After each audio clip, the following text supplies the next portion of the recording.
Bom dia, senador Paim, em nome de quem eu cumprimento os parlamentares presentes. Bom dia, colegas de mesa. Cumprimento o plenário em nome do nosso líder mais experiente, presidente da CSPB, João Domingos. É uma honra tê-lo aqui. Cumprimento também os nossos internautas. E gostaria de começar, senador Paim, com uma denúncia, né? Porque tem que ser feita e acredito que esse seja o lugar adequado. Nós estamos, agora completaremos dia 6 de abril, há 2 anos e 4 meses tentando fazer essa discussão sobre uma previdência justa, né?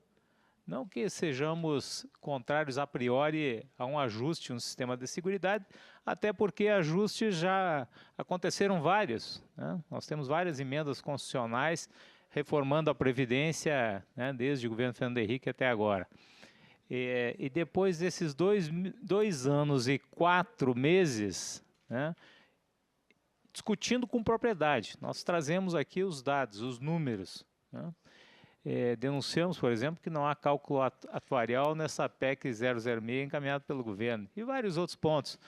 O governo resolveu atacar de forma assim muito vil a organização de classe dos servidores públicos, né? A medida provisória 873 e o decreto 9.735, que procuram inviabilizar o direito que cada servidor público tem de descontar em folha para a sua entidade de classe.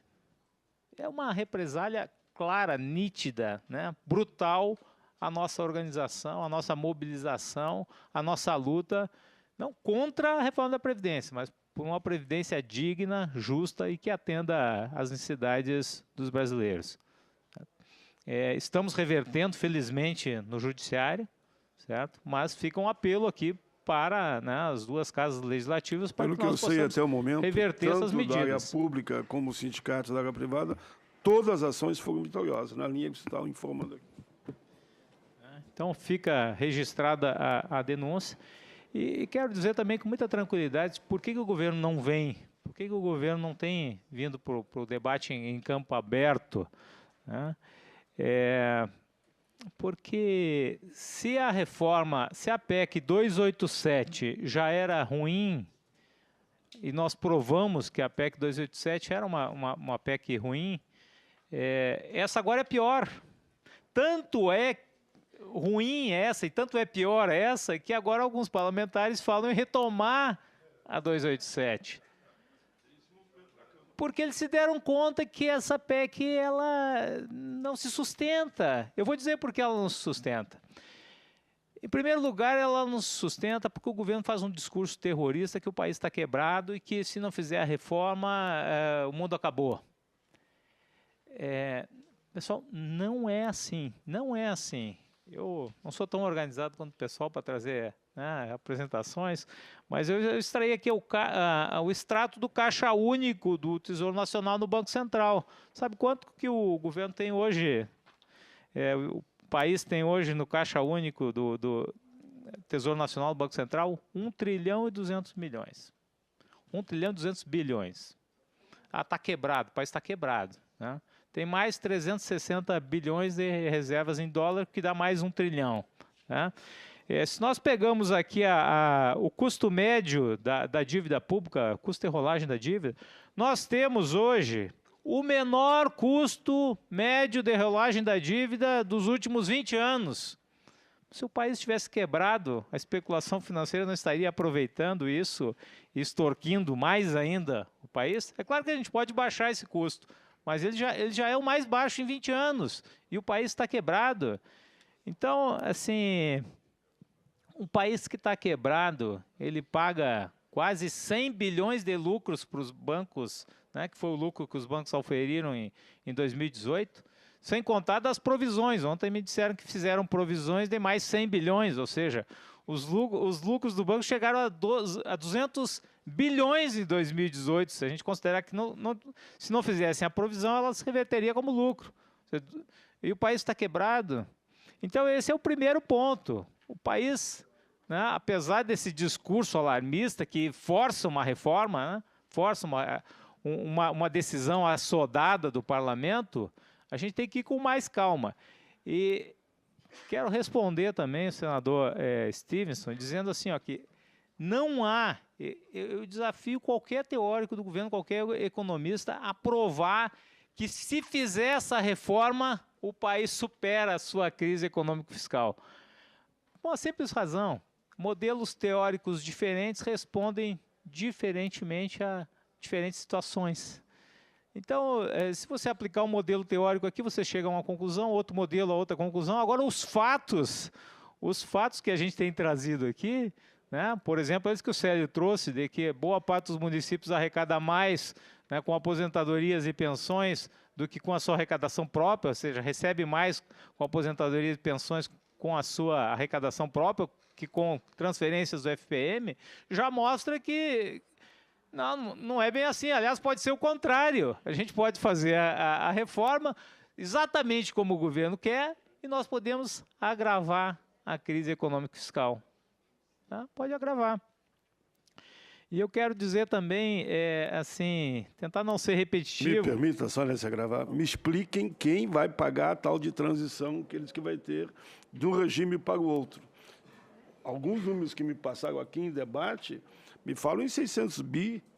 Quem vai pagar esse período? O cara foi para o regime de poupancinha própria e o outro está no sistema antigo e está esperando quem vai pagar seu benefício e toda a regra de transição. Só para dizer, essa tua pergunta aí fica no ar, eu não estou nem respondendo. Sim, eu vou tocar nesse ponto de um aspecto diferente, um pouco diferente, porque eu não quero ser repetitivo aqui.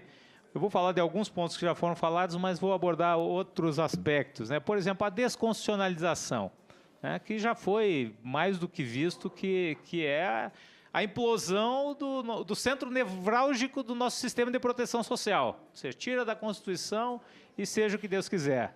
Pois bem, quando o governo aprovou a emenda constitucional 95, ele se tornou o único país no planeta a ter um teto de gastos fixados na Constituição. E é justamente essa emenda constitucional 95 que está forçando a reforma da Previdência. E agora ele vem dizer, não, nós não podemos admitir regras de proteção social na Constituição. O Brasil é o único país no mundo que tem isso. Ora, mas o Brasil é o único país do mundo também que fixou o teto de gastos na Constituição, que está obrigando a reforma da Previdência. Então, assim, a incoerência total do governo. A capitalização, o senhor tocou, senador Paim? Assim, os números oscilam de 1 trilhão a um PIB, Agora, o que acontece? Nós temos o prazo de renovação da dívida pública no Brasil em torno de 4 a 5 anos. 4 a 5 anos. O que acontece com o investimento internacional se o investidor souber, né? E o Brasil, claro, tem que alongar a dívida, né? Ele consegue reduzir juros alongando a dívida. O que acontece se o investidor internacional souber que o Brasil, daqui a 20, 30 anos, vai cair no abismo de um PIB? O dinheiro não vem. E o dinheiro não vindo, a dívida se torna mais cara. É simples. Então, assim, ó, eu nem acredito na seriedade do governo colocar a capitalização dentro da PEC 006. Porque qualquer um sabe, faz o cálculo e sabe que é inviável. E que o dinheiro vai se tornar mais caro no Brasil no momento em que ele coloca, né, esse abismo ali na frente. Então não tem como fazer, é simples, não tem como fazer. Né? O governo está fazendo um aceno para o mercado, né, que ele simplesmente não tem como cumprir. Outra questão que é muito emblemática, né? O governo tem dito aos 4 cantos que a reforma ataca os mais ricos. Aonde? O senador já tinha perguntado aqui no início, né? Aonde? Se os lucros dos bancos chegaram a quase 100 bilhões, né? Mais as provisões, a gente saltaria para 200 bilhões em 2018, e os bancos não estão sendo minimamente onerados com a reforma da Previdência. Né? Nem aqueles que recebem dividendos, né? Nem as grandes fortunas. Ou seja, onde é que os mais ricos estão? Na verdade, esse 1 trilhão, onde é que vai sair o 1 trilhão, pessoal? O BPC, nós chegamos a 60 bilhões. As aposentadorias rurais a 120 bilhões. Então, a gente tem 180 bilhões hoje com os mais pobres. valores que o Estado tem que aportar para minimizar, né, as penúrias desse pessoal. O dinheiro vai sair daí, porque o governo está endurecendo, ele está, na verdade, inviabilizando a aposentadoria rural. Só me permita dizer, só BPC, eu tenho dito isso no plenário. Senador Flávio Arnes, com a palavra. BPC não é salário, não é previdência. Então, eu não sei por que o governo botou isso na previdência. É assistência, é um benefício da assistência para aqueles que não têm condições de proverem a própria subsistência. Então, é só para lembrar aí que também é um outro equívoco. Assim como a própria aposentadoria rural, que não é contributiva, né? Mas o que chama a atenção é que o governo, esse 1 trilhão, ele vai economizar aí com os mais pobres. São os 180 bilhões que ele paga ainda hoje, mas dificultando o acesso aos benefícios, reduzindo o valor dos benefícios, ele vai deixar de pagar ali na frente, ou vai pagar menos. E aí vai economizar em cima desse pessoal. É outro crime que estão fazendo na PEC 006, assim como o fim do reajuste real dos benefícios, né? O lucro, os 1 trilhão e 100 bilhões estão saindo também daqui, deixa de corrigir os benefícios e faz caixa, né? O aumento de tributos que beira o confisco, pode chegar em alguns casos, como já foi falado aqui, a 50% da remuneração, é um abuso que veda, inclusive, garantias constitucionais contra a utilização de tributo com efeito de confisco. O prejuízo, senador, aos professores, principalmente às professoras, que estão sendo duplamente penalizadas, né? As professoras que hoje se aposentam no RPPS com 25 de contribuição e 55 de idade, e os homens com 30 de contribuição e 60 de... Não, as mulheres com 50 de idade, 25 de contribuição, e os homens com 55 de idade, 30 de contribuição, vão todos para 60 de idade. E 30 anos de contribuição, só que 30 anos de contribuição para sair com 80% da média dos 100% dos salários. Isso derruba a remuneração final em mais de 50%. Quer dizer, o professor, então, para sair com 100% da média, que já derruba a remuneração final, em alguns casos, em 25%, para sair com 100% da média, ele vai ter que trabalhar 40 anos, não é isso? Não dá, não dá. E o prejuízo maior às mulheres. É uma reforma misógina que está punindo violentamente as mulheres, que já são penalizadas por conta das desigualdades de gênero no mercado de trabalho, e agora ainda são mais penalizadas, né, por conta das interrupções que tem ao longo da vida contributiva, ou seja, a contribuição delas, diferentemente dos homens, vai cair, né, e com isso elas são penalizadas no cômputo da remuneração de aposentadoria. E são penalizadas também em relação às pensões, porque são as mulheres que mais recebem pensões, e as pensões vão despencar, né? Despencam em alguns casos a 20% da remuneração final. Então, meus caros, por isso que o governo não vem. O governo não vem, porque ele está fazendo uma reforma que ele não consegue provar que essa reforma vai solucionar os problemas econômicos fiscais, né? Ele não enfrenta, né, o problema humano que a reforma, né, cria, porque nós vamos gerar hordas aí de miseráveis no país, como ficou mais do que claro na apresentação dos especialistas em Previdência do Chile, que estiveram aí na semana passada, no lançamento da Frente em Defesa da Previdência Social. É por isso que o governo some. É por isso que o governo some. Meus caros, para finalizar, vocês sabem que o humor sempre foi uma forma de denunciar todos os tipos de malfeitos e vilanias e agressões. Então, nós estamos, o Fórum das Carreiras de Estado está lançando, né, aproveitamos esse espaço para lançar um concurso nacional de charges, a nova Previdência, melhor para quem?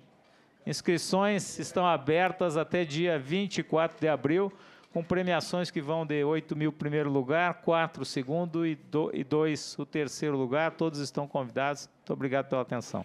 Muito bem, muito bem. O Odinei Marques falou pelo Fonacate, já lançou aqui Eu quero receber o primeiro cartaz. Concurso, vou repetir aqui, Concurso Nacional de Charges, tema Nova Previdência, melhor para quem? Previdência Pública, inscrições até 24 de abril. E aqui estão os prêmios para a melhor charge que a Fonacat está lançando aqui nesse momento. Esse fica comigo, que eu vou já divulgar também.